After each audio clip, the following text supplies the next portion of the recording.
안녕하세요. 김태훈 목사입니다. 뚜벅뚜벅 메시지. 오늘은 요한복음 35번째. 어디서든 필요한 사람이 되려면 요한복음 12장 12절에서 19절의 말씀 가지고 뚜벅뚜벅 함께 걸어갑니다. 오늘 성경 말씀을 잠시 설명하겠습니다. 예수님이 갈릴리 지방에서 선교하시다가 마지막으로 예루살렘으로 올라가시게 되지요. 온 나라 안에 소문이 가득 퍼집니다. 갈릴리 선지자 예수가 예루살렘에 올라온다. 그러니까 온 나라 사람들이 다 모였습니다. 그래서 종려나무 가지를 꺾어서 흔들면서 호산나 호산나라고 외쳤습니다. 그런데 문제가 뭐냐? 유대인의 메시아관입니다.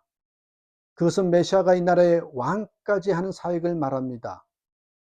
13절 보십시오.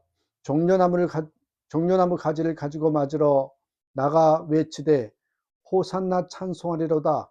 주의 이름으로 오시는 이 곧 이스라엘의 왕이시었더라. 당신이 왕이 되셔서 저 꼴도 보기 싫은 로마 사람들을 다 물리쳐버리고 우리 역사의 아시리아, 페르시아, 바빌로니아, 로마로 연결되는 끝없는 역사적 순환을 이제 종집을 찍고 우리를 식민지에서 해방하고 다윗 솔로몬 시대에 찬란했던 아브라함의 택한 백성의 영광을 회복하소서. 예수님이 그렇게 하실 줄 알았는데 로마를 물리치시기는커녕 로마 병정들에게 잡혀서 두드러 맞고 피를 흘리고 십자가에 못 박히게 되니 이게 뭐야? 그래서 제자들도 이스라엘 백성도 다 도망가고 틀렸다. 여러분, 이런 일이 벌어진 겁니다. 오늘 본문을 통해서 하나님이 사용하신 사람이 어떤 사람인지를 저는 보고자 합니다.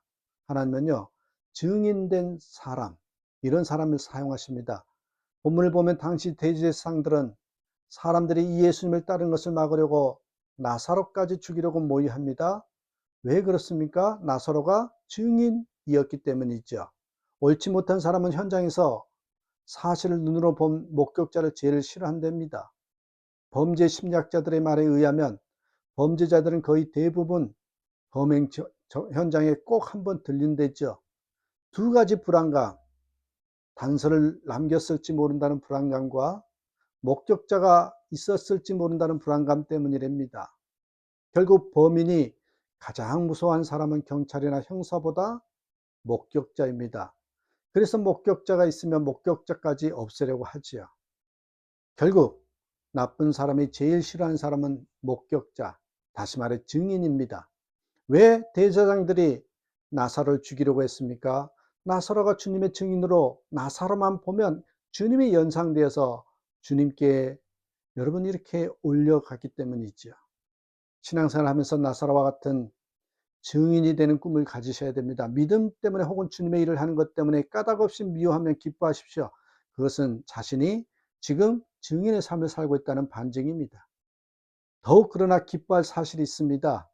그것은 아무리 심한 핍박과 고난이 있어도 진리가 매장되지 않듯이 증인도 매장되지 않고 증인의 증언도 매장되지 않는다는 것입니다. 증인의 삶을 살면 반드시 하나님의 넘치는 보장이 있죠. 두 번째로 하나님은 순수한 사람을 사용하십니다. 주님이 예루살렘에 입성하실 때 무엇을 탔습니까? 14절에 백마가 아닌 어린 나귀를 탔죠. 어민 나귀가 없었기 때문이니까 아니죠. 21장 2절에 보니까 나귀와 나귀 새끼가 함께 있는 것을 보리니 풀어 내게로 끌고 오너라. 그랬더니 제자들이 나귀와 나귀 새끼를 함께 끌고 왔어요. 7절에 보니까 그처럼 주님 앞에 어민 나귀와 어린 나귀가 함께 있었지만 주님은 어린 나귀를 탔습니다. 무슨 의미일까요? 사람과 짐을 태우는데 어민 나귀는 경험이 많은 프로지만 어린 나귀는 완전 아마추어입니다. 사람을 태워본 적도 없고 돈도 없고 배경도 없고 그저 순순하고 깨끗한 것을 의미하는 것입니다. 그러면 인간적으로는 분명히 어미 나귀를 타야 하지만 예수님은 어린 나귀를 탔습니다. 그 말은 주님의 축복은 경험 많고 돈을 목적으로 일하는 프로에게 주어지지 않는다는 뜻입니다. 하나님의 영광을 위해서 맡은 분야에서 이 프로 이상의 실력은 갖추되 항상요 아마추어 정신을 가지고 살아야 해요. 순수해야 된다는 것입니다. 복된 인생을 살려고 하면 여러분 절대 돈이 앞서게 하지 마십시오. 하나님과의 관계 속에서는 돈 문제를 개입하면 축복받지 못합니다.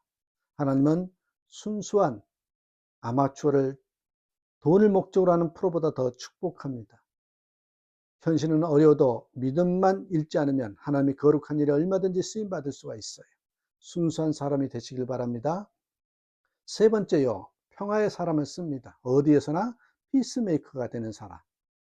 당시 나귀는 평화를 대표하는 짐승으로 취급되었습니다. 당시 왕들은 평화 시에는 나귀를 타고 전쟁 시에만 말을 탔지요. 결국 예수님이 나귀를 타고 입성한 것은요, 바로 예수님은 평화의 왕이시다, 이걸 상징합니다. 예수님은 충분한 무력이 있었습니다. 천사들도 예수님의 명령에 절대 순종했잖아요.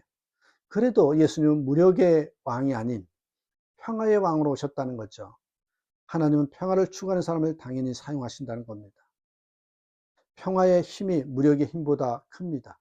진정한 평화는 무력이 아닌 사랑과 용서를 추구할 때 주어집니다. 그러나 사람들은 평화로운 나귀가 아닌 야비한 늑대로 살아야 성공하고, 사랑과 성교와 구제는 마치 약자들이 추구하는 윤리인 것처럼 오해합니다.